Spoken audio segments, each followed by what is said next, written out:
Assalomu alaykum emma. Bu video sizlere dim paydalı bolýar diýen umiddaman. Şerti videony soňunadan görün. Men Hoca Niyazov Mukam 5 ýyldan bäri kompýuter we dasturlaş bilen şogullanyp gelýän. Dasturlaş, ýani programmistlik boýunça halkara hem Özbekistan derejesindäki sertifikatlara eýe boldum. Şu öz sahamda Taşkentde 1 ýyldan bäri okuwçylara IT-dan tapak berip gelýän. Tapak bermäni 17 ýaşymda başladym.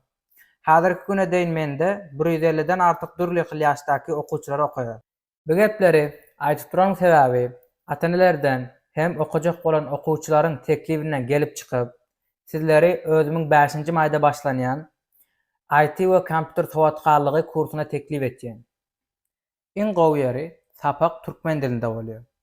Şu wagta çelli düşünerli görnüşde kompýuteri türkmen dilinde öwretýän kurs ýokdy. Kurs dowamylygy 1 ay, kursdan soň netije çykmasyna özüm kafalat berýän. Kursta nämeler öwredilýär?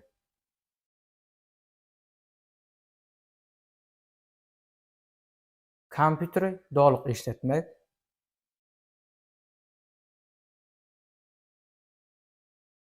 Word, Excel, PowerPoint.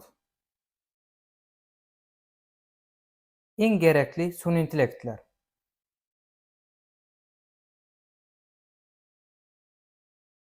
Tapak boýunça video. Ýani tapakda özleşdirip bilmedik okuwçylara tapak videosy taşlap berilýär. Sapagy ötmekden maksat addy kompýuteri köpçülik peýdalanyp bilmeýär. Hatda ki okuwa giren studentler addy slayd yaratmany bilmeýär.